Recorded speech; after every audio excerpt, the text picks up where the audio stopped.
All right, welcome to Little Pod That Could. Have a returning guest today, Jacob Espinoza, who was on the pod, gosh, probably like almost 2 years ago, right? It's been maybe even longer. It's been a long time, man. Yeah, Yeah, absolutely. but you've got a lot of cool stuff going on, so I wanted to kind of have you on and talk to you about it. You've got Jacob Espinoza Consulting, which we'll get into. We were just kind of talking off air about some new stuff you've got going on career-wise. I want to get into all that. I want to talk about building a. I didn't even know you had a substantial Twitter following. I was like, oh shoot! Like I was responding back to something in there. I'm like, dang, he's got 14,000 followers. I'm like, hey, okay. So I want to kind of talk about like, because you've been in the trenches there too, and I have some specific questions I kind of want to ask you about. How you grew your following too, but I just want to get into all kinds of stuff. So first of all, thank you for being here. Sorry, I just ran over. No, man, I'm excited to chat with you. Yeah, dude, it's gonna be good. It's gonna be really good. And you have the thing that I really appreciate about you is you kind of got into this leadership thing. I don't know. It seems like a long time now, but like you really started like deep diving into how to be a better leader, how you can implement change in organizations, and you like really beat that drum. Like I mean, you are like on it, and it's impressive because I feel like I don't have the attention span to stay on any one topic enough, which sucks because then I don't ever like master anything. I'm a jack of all trades, master of none. But I guess my first question is what drew you to understanding leadership at a deeper level? Yeah, I think. Well, first of all, I think it's interesting you say that because I kind of feel that I am somebody that kind of bounces around from lots of different things between like the podcast and Twitter and like just figuring out how social media works.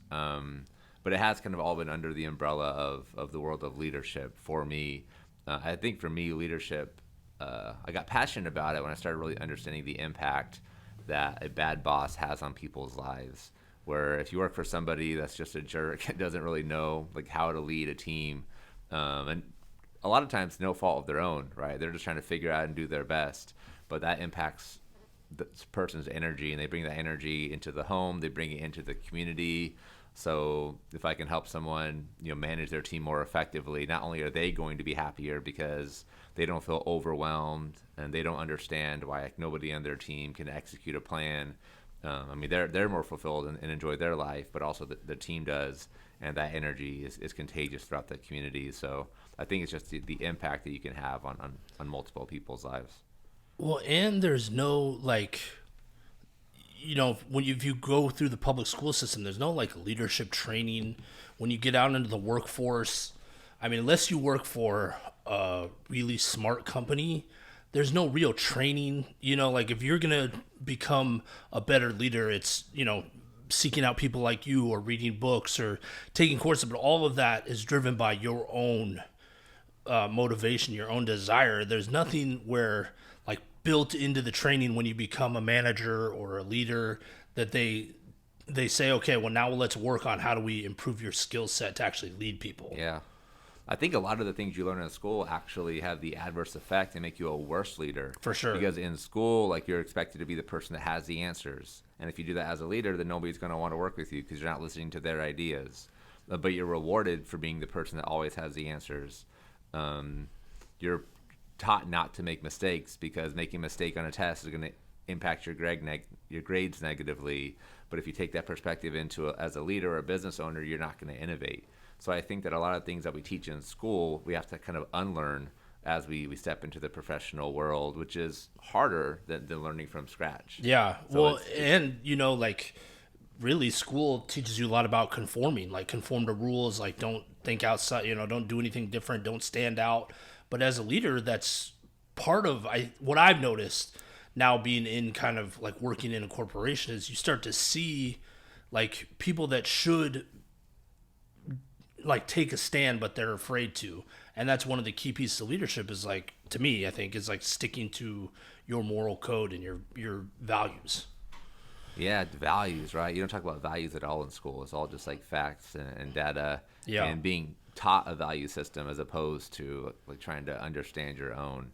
But not overtly taught a value system, right? It's just kind of like presented as here's the framework of how we do things, and then you just Yeah, become, immune to it and sensitized to it. 100%. Yeah, I completely agree. Yeah. Okay, so you kind of started. So did you see like a hole in the market where you're like, okay, I have services I could offer that would help, and I don't see other people that are filling that need right now. Is that kind of what happened? Yeah, so I was working at T-Mobile at the time, and I had stepped into a leadership consulting position.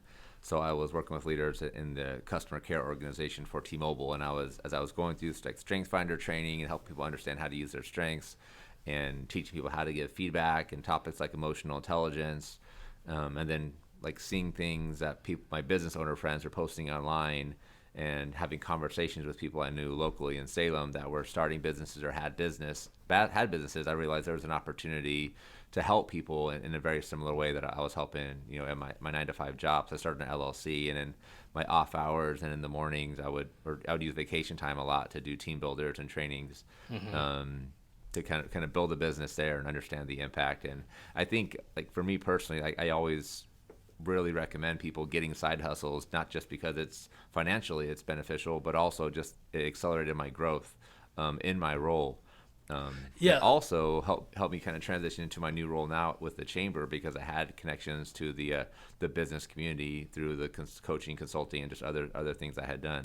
Yeah, so let me kind of ask a follow-up question on that you made me think about. So you said you stepped into a leadership role within T-Mobile. I'm guessing some of the stuff you were doing outside of work helped you to move into that role. Is that accurate? Yeah, I think when I kind of hit 30, so I'll kind of take a step back, and I know you know a lot of this about me, KT, but just to kind of give context to anybody that might be listening. So from 16 to 30, I pretty much just drank, and like that was my life. And I may have talked about this the last time I was on the podcast. And I kind of live for the moment. I live by the motto, like I'm here for a good time, not a long time. And when I hit about 30, me and my wife were talking about having a kid. And I didn't want to be that hungover dad that was distracted, but I also didn't want to be the guy that was just working entry-level jobs and that was his life. And so at first there was just a lot of regret where I was like, man, like I wasted 14 years of my life. I could have done a lot with that time. But I transitioned past the regret and started thinking about like, okay, like let's say that I just flip the switch now. Like in 5 years, I can do a lot if I'm just focusing every single day, being intentional, getting better, having a plan. Like imagine if I did that for 20 years. Right? Imagine what I could accomplish. Fortunately, I had people like my dad in my life who always were there to support me, and no matter what I did, I mean, always had my back. He raised my brother and I as a single parent, and I just have so much gratitude for that. But I flipped the switch, started focusing on getting better, and so I went from in the course of like 5 years, I was working an entry level job, answering phone calls, into different leadership roles, but then finally landing in a position where I was actually consulting directors and VPs and senior managers in the care organization, along with just supervisors and managers at all levels. Okay. So, because one of the things I think is, because I'm big on the side hustle side too, but I think, one of the things it really does is it helps grow your skill set. Like, I mean, just the fact that I've been podcasting, even if, no one's watching, the skills that you build while you're doing it are super helpful, and Yeah, cross over to multiple different areas where you're like, oh, well, now I could do this in this company because I have the skill set already. And absolutely. Definitely. and the stuff that you do, like, the podcast now has sort of become like an online portfolio. If I'm applying for jobs or trying to look at, trying to help out in some organization or with somebody, I can say, here, look at this stuff I've done. I can point to it versus just, having my job and not doing anything on the side. And I think, like, for me, the number one benefit of a podcast is the access that you have, because people that maybe wouldn't want to connect with you otherwise, if you're inviting them on a podcast to speak, they're generally more interested. Like I recorded an episode this morning where somebody just gave me a breakdown of what I need to do for my marketing plan, and like for free. It's just to be. It was an episode for the podcast. It shows the value of what he can offer. But I pretty much got a free consultation call, and it was positioned that way, so I wasn't being sneaky about it. I positioned this as an idea for the episode. So I've been able to meet some incredible people through the podcast. So in addition to the skill development, I think there's also phenomenal networking opportunities as well. So let me ask you about that too, because one of the things that has slowed the podcast for me is booking guests. I felt like early on, I don't know if it's like, in the Karate Kid when Danielson catches the fly and Miyagi says, "You begin to luck." I don't know if that's what it was when I first started. Like, I just got lucky that the dude from Impractical Jokers said he'd be on. But I'm having such a difficult time now, like, booking guests. Do you have a strategy for that? Have you had similar experiences? I think there's so many podcasts right now. I think I saw a stat, and I want to find the number so I can quote it correctly. So this is not correct, but it was a pretty incredible amount where they said if the trends continued in like 4 years, 85% of white males 35 to 45 years old would have a podcast. Yeah. Like it's just everybody has one. So I think there's that obstacle. Like people have been on podcasts now, so it's a little more challenging. I think the advantage I have is that I do have a decent sized Twitter following now. So a lot of the people I'm connecting with, they're people I'm getting on my show because I've built relationships with them via Twitter. So I think that's helped me connect to a new network of people that I just didn't know 2 years ago. How do you, because I'm old, so it's sort of difficult for me to be like, okay, yeah, I'm building a relationship on Twitter. I don't really understand. How do you go about that? It's honestly just being nice to people. Like it's easy to overthink it. And some of it might seem like kind of weird, but it's finding people that are like growing, like are about the same size accounts. If you're just getting started, like finding people that are between 100 and 500 followers, 500 to 1,000 followers, whatever it might be. But like based on their content and what they're about, that you have similar interests, you're both motivated and showing up consistently. And there's kind of this evolution that happens that like the people that stay with it, like kind of grow together, and then they find new networks to connect with.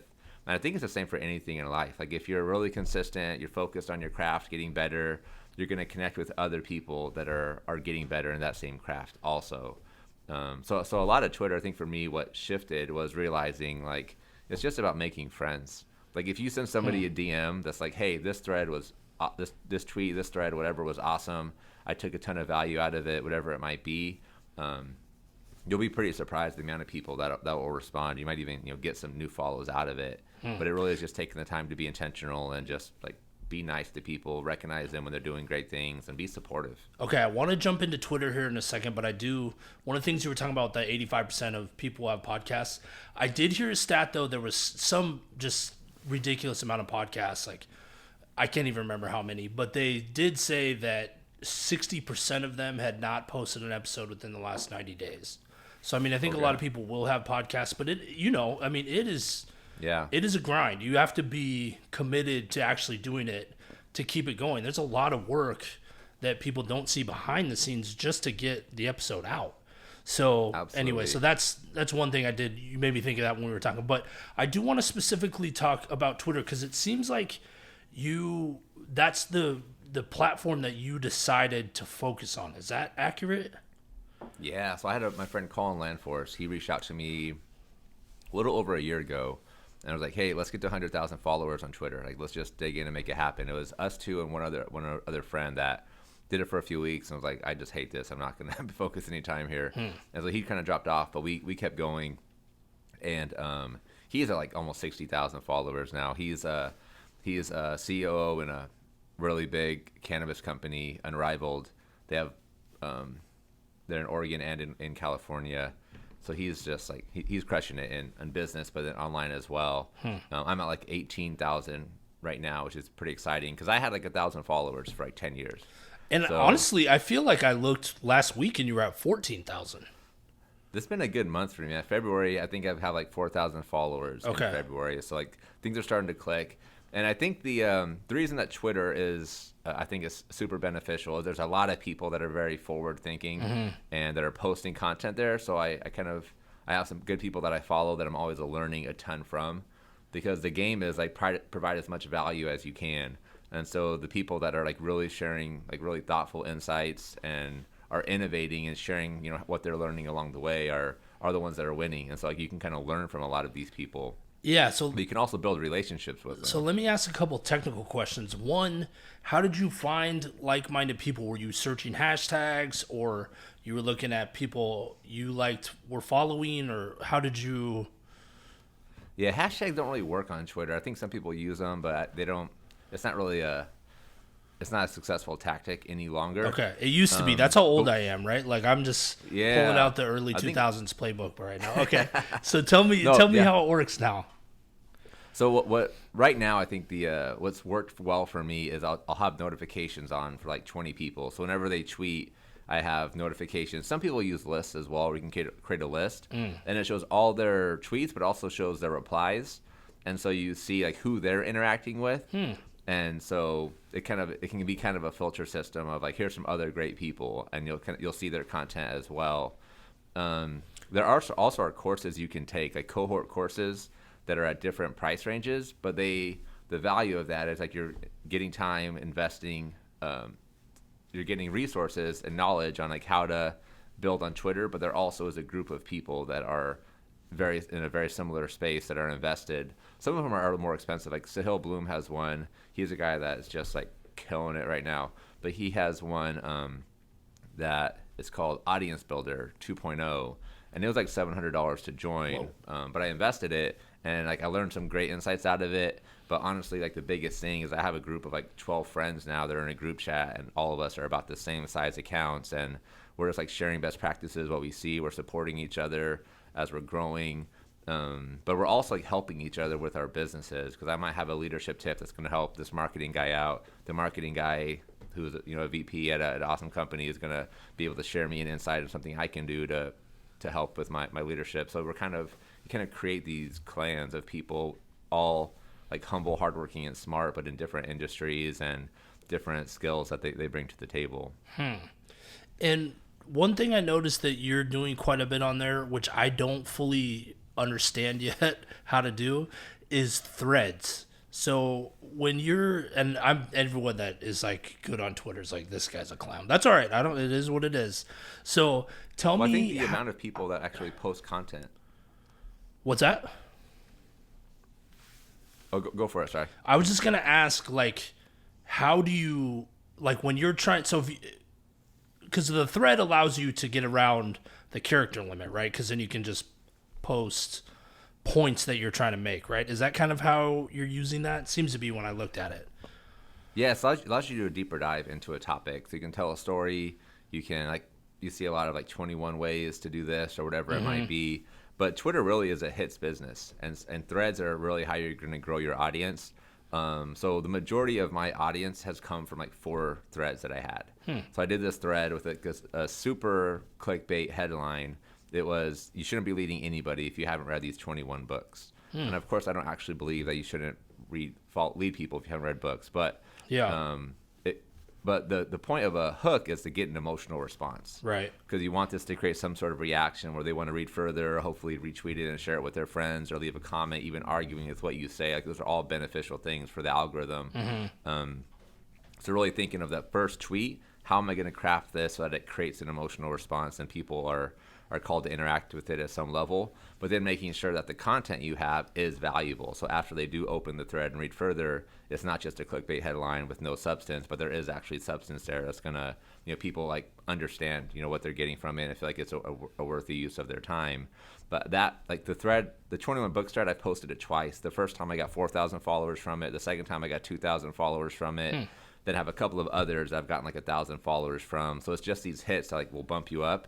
And then the little tweets, I might get 50 followers a day or something along those lines. But it really is those threads that are gonna pump you up pretty quick. And so are you in the Gary V mind of take a bunch of shots and eventually one of them lands, or? Yeah. Okay. 100. Yeah, just keep shooting. I think just the consistency of I generally do 2 tweets a day, and then I'll do it 2 threads a week is kind of the system I have right now. And then the other thing that's really important is the bio. That's something I've really probably should spend even more time just investing and looking at, because if like last month, as actually January, I had like 150,000 people that looked at my bio, which is insane. Wow. But only like 1,500 of them actually followed me. So it was like 1% or something crazy. But so really the goal and like the threshold is like if you can be above 2%, you're doing pretty good of the people that visit your bio actually follow. Okay. And So so you want people to understand like what you're about, how you're going to help them, and then hopefully you have some sort of credibility. But yeah. Now, are there anything? What are like best practices as far as what goes in the bio? The stuff you I were think just a saying lot right of there? it, yeah, just letting people know like what you're about, showing your personality a little bit. I think previously my bio wasn't selling because it was a little salesy. I was like, leadership coach, send me a DM and I'll see how you can help. So I think that kind of turned some people off. Okay. So I kind of changed that, and now it's just like always learning, usually sharing, leadership coach with positive vibes. And I think I talk about how I was a consultant for a Fortune 500 company, or yeah. So how would you, someone like me, I don't have the focus that you have. Like I'm not that necessarily trying to grow my Twitter audience. Although for some reason, I am kind of drawn to that. I think it is the audience. The audience there does seem to be smarter than other platforms. I think Twitter's what LinkedIn wants to be. I saw somebody say that, and I was like, that seems really accurate, because there are a lot of people, especially like in the tech and VC world and marketing, that really seems to be the hub. Like Twitter is the place where they all hang out. And I mean, you have some incredible minds that are just like sharing stuff all the time and are engaged. Like you can send a DM and get a DM back, and people are, generally positive and supportive. So it's it's been a healthy culture for me. I know some people like will say it's very toxic Sure. and negative, but it's all about who you're following. And right? yeah, It's easy to unfollow somebody. if you want to find something, you can find it. You know what I mean? Like if you're looking to find trolls on Twitter, you're going to be able to. You can find them anywhere. Like Yeah. you're right. It is kind of you have to curate your own audience and who you're following and all that. So, okay. So, but I guess the question is for maybe someone that's like wants to do something later, but they're not really sure. So they're trying to grow their audience now, but they don't really have a central theme to rally around. Do you have any advice for basically me, for someone like that, that's just kind of floating in space, and I'll talk to you about leadership stuff and then talk about, the MBA with my buddy on another podcast. So do you have any advice for someone who's just kind of floating but wants to build their audience? Like that might be your niche, right? Like I just learned about interesting people. I think Tim Ferriss is kind of taking that approach Sure. that he does. My friend Colin Landforce like struggled with that a lot. He's like, what is my niche? And he finally like figured out like my niche is just builders build. Like people build lots of stuff. Some people are building apps. Some people are building tables. So, some people are building houses. But like if you're a builder, you're building stuff. And that's kind of like his rally cry. That like, and he's to the point now where like somebody will post something about building and people like tag him in the comments and be like, builders build, right, Landforce, or you know what I mean? So I think you can kind of make that your rallying cry. Just always curious. Yeah. Like being curious it could be a cool niche. And then just like looking at how people write threads and just, okay, why does this thread work? Why did this one get so much engagement but this one didn't? And like taking from that format and thinking through, okay, how do I tell my own story or talk about this thing that I learned, but using this kind of template that this person's created. And how much time, because, when you're talking about that, it sounds great. You're like, all right, cool, I need to do that. But then when you start diving into that, it's like, okay, how much time am I going to invest in this while I'm still working full time? I'm trying to do my podcasts. I'm trying to do, X, Y, and Z family, like how much time are you investing in getting better at social media? A lot. Okay. Like a lot of time. Okay. It's pretty much what I do is create content, just like nonstop. It is freaking insane right now because also right now I'm trying to figure TikTok out. And so even like with TikTok ads and like how's that going to work and how does it all work into my strategy of hoping people sign up for my leadership course at the end of the day. So like newsletters, like, okay. And like, because an email is worth so much more than a Twitter follower. So how do I help funnel people into the, that ecosystem? Yeah. So I just it's noticed you had, honestly, you had like a button on your Twitter to subscribe to your newsletter. I was like, wow, that's pretty cool. Yeah. I didn't even know that was possible. It's kind of, yeah. So it's this system review, and like their email system is actually terrible, but there's partnered with Twitter, so like people subscribe there, but then I move them to ConvertKit where I actually have my newsletter. Okay. But it's nice having that button there. It's super convenient for sure. But yeah, it's a lot of time, man. When I mean, you say a especially like lot, the though, video can you editing piece. quantify it? Like, give me like per week, how much time are it's- you spending? And if you could, kind of the two things that like content creation and learning about social media, like two separate things, right? I mean, like, Yeah. they're similar, but how much time are you investing? Like, let me get better at this, grow my audience, do that. And then how much is on Yeah. content creation? Yeah, so I think it's an interesting question because I feel like I'm always like scrolling Twitter and like what's working, what are people talking about. So like I don't know. I wish I knew how much I guess I could look at my phone screen time, but it's over 8 hours a day that I'm looking at my phone, whether it's writing tweets, recording a video, editing a video, because most of that is done on my phone. But like like reading Twitter, like looking for people's most popular tweets is, I mean, at least probably an hour a day, honestly. Like maybe not as much now because I'm focusing more on TikTok, so that time maybe is being spent over there. But then also crafting, just like writing something down. It's a first draft. Like, how do I say that a little bit different? Sometimes I get kind of lazy with it and I'll just like post. And sometimes like those are the ones that do the best too. It's kind of interesting. But so just like testing things out, seeing what works. But I don't know. Like even Twitter itself, at least an hour a day. Like if I write a thread, it's probably gonna take me an hour and a half to write a good thread.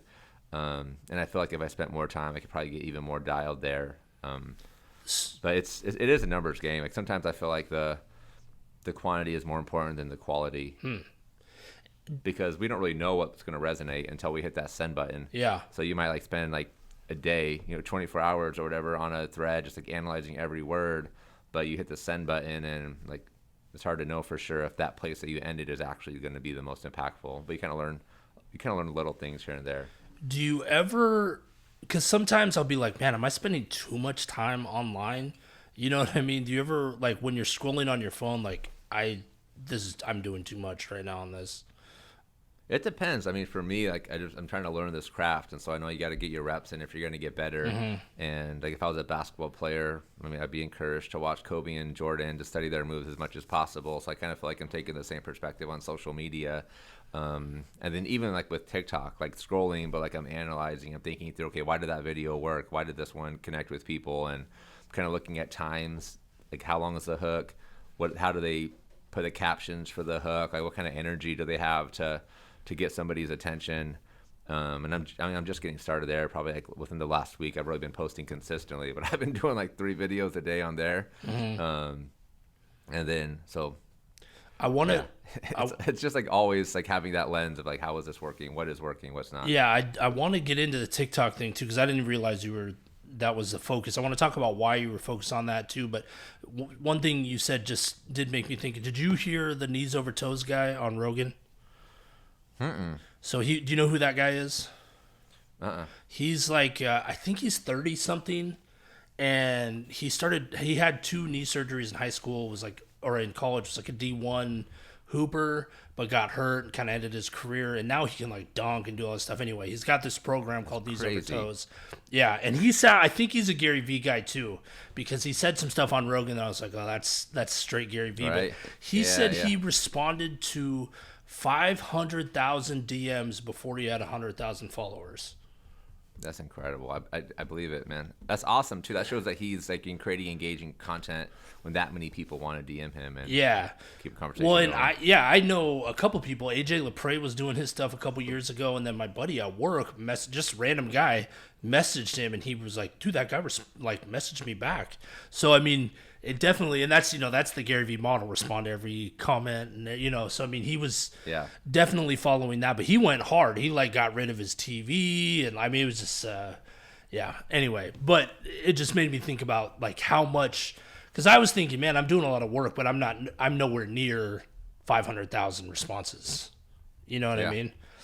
Yeah. So anyway, so I just thought that was interesting. But let's get to TikTok, because I think, for people my age and older, they're probably thinking TikTok's like the kids app that people are dancing on. And a lot of times, like Snapchat had that, 5 years ago, that's just for kids. And my thought when I was telling businesses was like, if you have 20-year-olds on there now, in 5 years they're going to want you to paint their house or sell them a house, or you know what I mean. It's like if you position yourself as like the realtor they know or the painter they know, they're going to come to you for their business. But I guess with TikTok, why are you deciding to create content there? Why has that become important enough for you to spend your time on? Yeah, I think it's kind of similar to the benefits of Twitter, that you have the option to go viral. Where like on Instagram, like it's not really there yet. They're kind of changing their reels. So honestly, I've been posting like all my TikTok videos on Instagram as reels as well. So I'm doing that also. But it is just, these are the platforms that things still go viral, and you can like have one piece of content that just a lot of people will see, and then they know your name. And I think I'm set up better now as far as having a funnel that, like, to get them into the newsletter, and having the course set up and some different things I'm working on, where like once I have their attention, I can help them at a deeper level. Where I think when I was growing my Twitter, it really was just like learning about Twitter. But I feel like now I'm at the next level where like, okay, there's an in place for this. There's a way I can actually create some revenue and help a lot of people out. But I can start with understanding how to communicate with people on TikTok. But to answer your question, it's just, these are the platforms where you have the option of going viral. And I think places like LinkedIn, Facebook, definitely not. Like, I don't see a lot of content going viral on Facebook at all. It's more of a like place to chat with like your people in your city, I guess. But I think on like LinkedIn, I think some cases, but even there, I feel like it's not as much. But it seems like TikTok and Twitter are the two places that you can have one piece of content just reach a significant audience. And what kind of content are you creating on Twitter? I'm assuming you're not dancing. On TikTok? Yeah. No, I'm not dancing. Okay. So it's pretty similar message as I have on Twitter, talking about leadership, talking about setting goals, trying to, it was pretty similar. Are you putting like music behind it, or trying to make it like more native to that platform, or are you just kind of going? So something that they have like the viral sounds, like sounds that, like are picking up the algorithms. Yeah. Like I'll put that in the background of some of them. Okay. But I'm testing it with like A/B testing. Some that have it, some that don't. Trying things with like books and just like showing books and videos, and I don't know, man. I haven't really figured that out yet. I have some things I think are going to work, that people say work, that I'm trying. The other problem that I have, and I think I'm better at it with Twitter, but being new to the video space I'm struggling with, is like I know what works, but then it comes time to creating a video and I just kind of wing it. And I think the analogy is like in sports, where like the coach tell you practice how you, or play the game how we practiced. Because sometimes the excitement of the game comes around and like you throw the plays out and everybody's just like trying to do their own thing. So I'm trying to get more disciplined on like when it's time to make the video, actually like scripting things out and making sure that I'm using the formulas that I know work. Okay. Interesting. So that's a lot of. If that makes sense or not. Yeah, there's a lot of. I guess, man, there's so many. I'm like all over the place. I guess the question I have is, what have you seen as far as TikTok response? Is it better than Twitter? Is it worse? I think it's similar to like when I was starting. Okay. Like putting content up and like you don't get tons of response. Every now and then you'll have like a little glimpse of something that seems like it's catching traction. I think because I went through the process with Twitter, I'll be able to hopefully learn this quicker. Because I think just how I learned, I'll be able to do a similar format. And then also I think the thing that I'm trying to focus on is that affinity piece of like just supporting people and being on there. And like when people are making content that I think's great, like letting them know that I saw it, and just like making that a focus earlier in the game. Because it does seem like TikTok and Twitter are similar in that sense, where the people that are most supportive, kind of bubble up to the top. So I'm definitely taking that approach, and that aligns with my values and who I am as well. And I think that was the Gary Vee strategy, right? The 2 cents strategy, like commenting on people's stuff you liked. I think that was something he talked about. I think the hard part there is like making sure the comment actually is thoughtful. Yes. And it's not just like great post. Yeah. I like that. Like actually have like putting some thought into fire it. emojis. Yeah, I can't just use fire emojis all the time. Yeah. All right. I mean, that doesn't mean that they didn't think your post was fire, or but yeah, I get you. Should definitely be more thoughtful. Yeah. Where would you start? So you were talking about a course that was like $700, but like if someone was just trying to start learning social media, was there anything that early on where you were like, okay, this really helped me understand what I needed to do and get started? Because you're talking about like A/B testing. You're talking about like some pretty deep marketing strategy stuff. So I mean, you're like talking brown belt stuff. I'm like, for white belts, what can you offer? I think the first thing is just start posting. I think it's like 90% of people, or maybe even more, it's like 95% of people just scroll and consume. They don't post at all.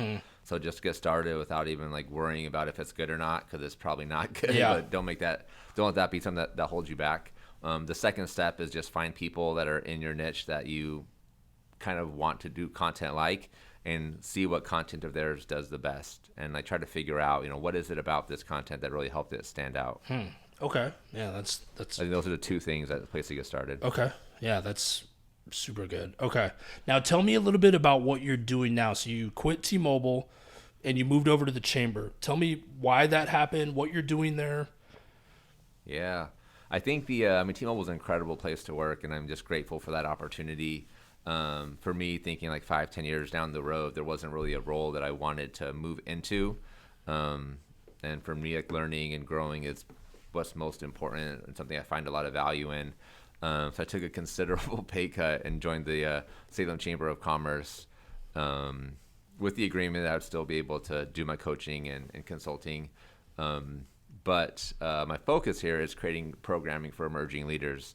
So people in the city that are that age 20 to 40, I want to create programming that's going to help them build their network, develop skills, just help them be successful, whatever that means for them. And we really want this to be a hub for future CEOs, future nonprofit board directors, future $1 million business owners. We want this to be a place where people can come and thrive and prosper. And and then also thinking of people that are working from home, but maybe work for whatever tech company, but live in Salem. Like, let's find a way we can support them as well, because we know they want to be part of the community. We're in an interesting time right now where so many people are working from home, but for a lot of people, like, getting to the job was their only sense of community, right? Those are the people that they knew, like your job and probably your parents or your kids' friends, or the people that you knew. And so if you are working from home and you have Uber Eats delivering your food, and then you watch Netflix at night as your entertainment, like, where's the call to be included in things? And what we're hearing a lot is that people aren't coming out because they don't feel invited. So we want to make sure that when we're doing an event, people understand, like, you're included as part of this. And a lot of that is personal invitations. A lot of that is reaching out to people in a lot of different neighborhoods to make sure that they're invited, because we know representation matters. If you walk into an event and it's all one type of person, you probably assume, well, this is only for that one type of person. And we want to make sure we can get ahead of that as the foundation of what we're building. And for people that may not know, what does the Chamber of Commerce do? That's a good question. I mean, a lot of people, if you're not in the chamber or you don't come from a family that was business owners, like, you probably don't really know. And really, the role of the Chamber of Commerce is to make sure that business owners in the community have a voice. And if you're Nike or this huge corporation, I mean, you have enough money that you can have influence on your own. But if you're a business owner that's trying to do their best, you need to make sure you have somebody that has your back when important decisions are being made. So it really is a hub to make sure that that voice is heard. So it's kind of like a way to, like, strengthen numbers type of. Okay. Absolutely. Yep. Strengthen numbers. And then, just figuring out different ways that we can support the community. And so when you say you're doing programming, does that mean you're, like, putting on events, you're creating online curriculum, or, like, what exactly are you doing? Yeah, so there's a few different angles. Right now we're doing a lot of listening to hear what do people need, when talking to employers, what are your young staff, the people you see as being the future leaders in your organization, like, what are the skill gaps there, what are the gaps so we can help fill with programming, whether it's online workshop, whether it's putting an event together. So that's one angle of it. The other angle is helping to create companionship and just people that are motivated in our community. Let's help them. Let's find a place for them to get together where they know where to go. Because that's the conversation I've had with a lot of people is, like, I'm 25, I'm starting a business, whether it's real estate or insurance, and I want to connect with people like me, but I just don't know where to find them. And so we want to create events that are that hub where it's kind of like that bat signal in the air, where it's like, if you're motivated, you want to do something positive in this community, like, we have a place for you. You're welcome. Okay. All right, that makes sense. And so also, though, you're still doing some of your podcasts and whatnot. Can you kind of talk about those a little bit too? Yeah, absolutely. So I have my podcast called The Espy Show, where I talk to some of my favorite social media personalities. It's been a lot of fun. Something that I've been reading, kind of learning, is that even though there's a lot of podcasts on the market, like, that number is growing exponentially, the number of listeners of podcasts isn't actually growing as quickly, or it's not growing at all. So I've been thinking a lot of like, how do I repurpose this content into like short form or TikTok or whatever it might be. And we both use Riverside, and Riverside just added a feature where you can do vertical videos when you export like 3 days ago. So I've been pretty excited with it to start playing with that a little bit. So being able to kind of repurpose some of the I was going to ask you about that, because that's one of the things sometimes I'm like, man, I wish I could just clip this 1 minute section where, but it's like, I mean, it's all I can do just to get stuff edited and posted. You know what I mean? And then I think about, I should cut up these clips and put effects and music. I'm like, okay, listen. Yeah. I'm not Spielberg. I don't have any kind of skills. So how do you just, should I just do that? Just find the time, stop making excuses, or what's how do you approach it? That generally is the answer, to stop making excuses. Yeah. Like, find the time. And I think, like, once you get some reps in, it doesn't take as long as you might think it would. And if you get an app on your phone, like I use Splice on my phone. I think it's like $40 a year or something. But, like, it's pretty convenient. I have downtime. I can just pull up a video and, like, try to make it, chop out the dead space. But then also, because Riverside does have that like ability to clip a small section, it definitely helps out a ton, especially now that they added the vertical option to it. It was funny because like last week I was on a podcast and I was like, man, I really wish Riverside would add this feature. And then this week they added it, so I'm pretty sure they heard that on the podcast, and they're like, we got to make this happen. For Jacob Espinoza, we got to do this. For they were listening. He has 18,000 Twitter followers. We don't want the word getting out. I do feel like Riverside should be giving us a kickback, because I put Chad onto it. I put a couple people onto Riverside. I feel like we should be getting some kind of something here. I actually somebody I know from Twitter, Blake, just took over their like content marketing position. Oh wow.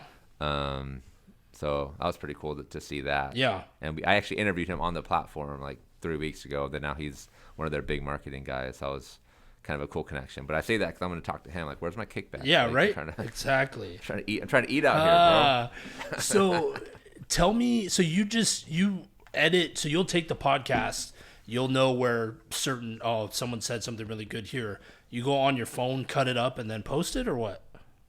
That's what I would do. I haven't really been good about keeping track. So I kind of just like scan through and find like, okay, that was pretty interesting. But I think if I was better about like the discipline of like, okay, that was fire, making a mark about it, it would be. I always forget, because they even have they have a button it's like here being able to download it onto. Sorry, go ahead. It cut out a little bit. Yeah, no, sorry. I was gonna say, continue. You were talking about marking clips, and I was saying that I'm really bad at that, because they even have a button on here, but I just get like wrapped up in the conversation, and I forget. I should have hit mark clip right there. But yeah. They added the mark clip button too. I forgot about that. I had a moment this morning. I was trying to find a pen, and like I forgot the buttons on the website. That's too funny. But yeah. Anyway, sorry. I don't remember what I was talking about. Yeah. Well, we were talking about Riverside, and you were saying you pull up the video on your phone and edit it that way. So you're doing all of the editing on your phone for those clips. Yeah, almost all of it. Wow. Like sometimes I'll use iMovie on my MacBook, but usually I'm just on Splice, just cutting and pasting. It's incredible. Like people like us that have been like editing stuff for a while in the audio world and doing podcasts, like this technology just makes stuff so much easier. Yeah. Because I don't know what you were using before, probably like Zoom or something along those lines to record like podcasting virtually. I wasn't podcasting just virtually not doing before. It at all. No, yeah. It was always like, I gotta meet you somewhere. Because I tried using Zoom a couple of times. The audio quality was terrible. It's all one track, so you can't edit it. So now that you have something like this where you can do multiple tracks, the video's there. It's almost easier in some cases to do the podcast 100%. Virtually.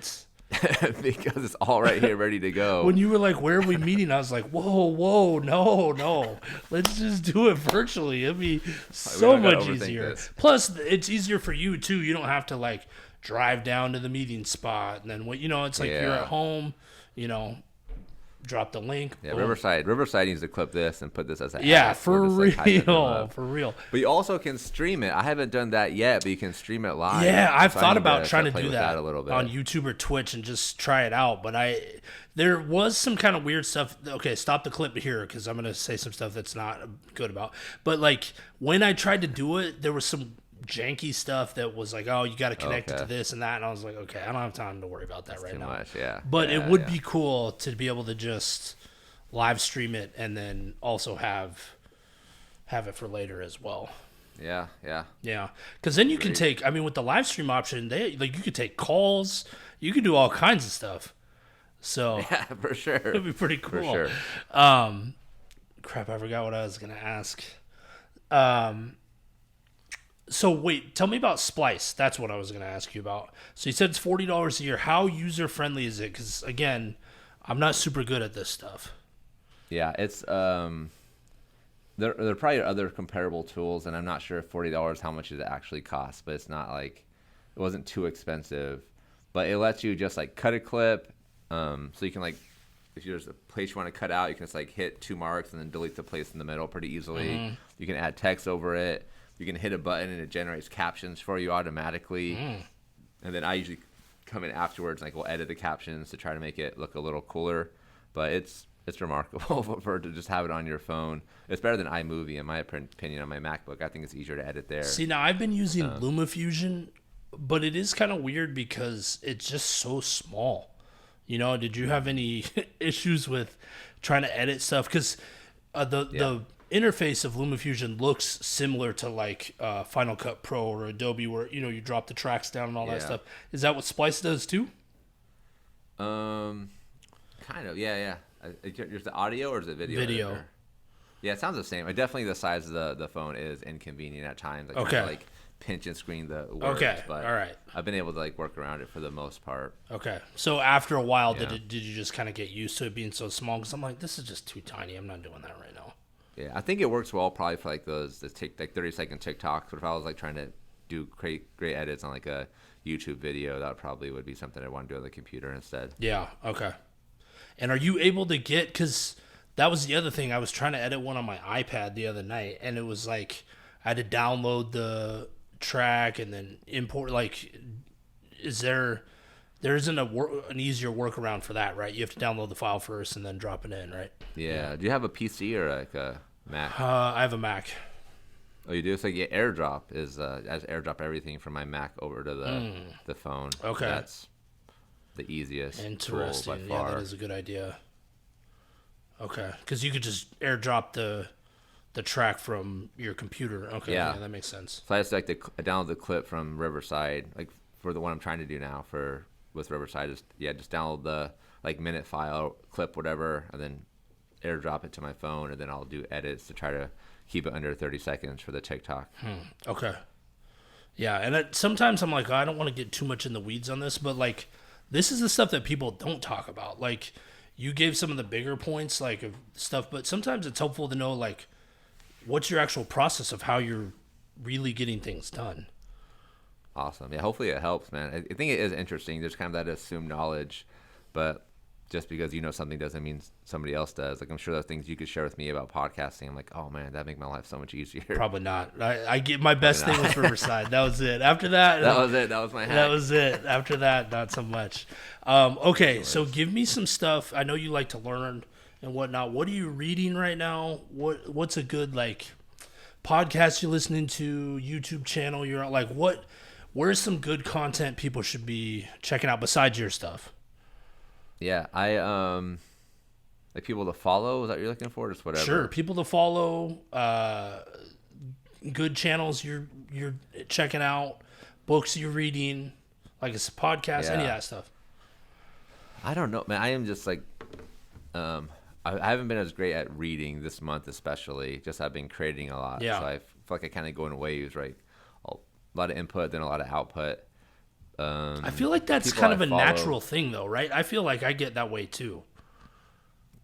Hopefully, the greats do. So I think the greats like us do. Okay, all right. Yeah. But I don't know. There's a few people like Adit Sheth. He's on Twitter and he has like 160,000 followers. But his threads he's really good at like the technical side of threads and just like how to make things connect. Did you say edit, chef? It's AADIT. His at is at AADITSH. Okay. And then the guy that I spoke with today, Alex Garcia, is huge, great marketing guy. He's doing awesome stuff. His is at Alex Garcia _ATX. And then my boy Colin Landforce at Landforce. If you're into like the marijuana industry, he's somebody to definitely connect with. Or if you're just tech, like building businesses, that's what he's all about. So yeah, there's a lot of great people out there to follow for sure. Okay. Amanda, how do you say her last name? Navi, I think it's Navita. I'm trying to find it. I'm going to say her last name wrong, so I'm not even going to try. But her at is Amanda NAT. At Amanda NAT. Okay. And she's one of my favorite followers. She talks a lot about marketing, but she has fun on there as well, and just a overall good person. Okay. And then maybe let's talk about where people can find more of your stuff. Did you say you have a course, a leadership course? Yeah, so at jacobespinoza.com, you get signed up for the newsletter. Every week I send weekly tips, tricks or a book recommendation, a book summary every week to your inbox. So jacobespinoza.com for that. I also have a course on the way, and I think signing up for the newsletter is probably the best way to stay in the loop with that. It's going to be entirely focused on providing feedback for leaders. So I'm really excited to get that launched, and I think it's going to be something you'll be able to one, connect with an incredible community of leaders, but also you'll leave feeling more confident in your ability to have an effective conversation. But at Mr. Jacob Espy on everything, so Twitter, Instagram, TikTok. And I'm somebody else, like every time somebody sends me a DM, I'm super grateful for it, the ability to connect and respond to everything. So feel free to reach out. Okay. And I'll put that in the show notes. I'll put your handles in there. Okay. Is there anything else that we forgot we need to get? I appreciate this time, man. It's always fun chatting with you, and I appreciate you being patient on getting it scheduled. Yeah, for sure. No, it was great. And every time you come on, last time you came on, I walked out, I'm like, man, I felt like I got therapy. Like he was like fixing my life. So yeah, man, I always look forward to having a chance to chat. So that was good. And I appreciate it. Again, always bringing value. So thanks. Appreciate it. I'm here for you, man. All right. Hang on one sec. All right, talk to you soon. All right.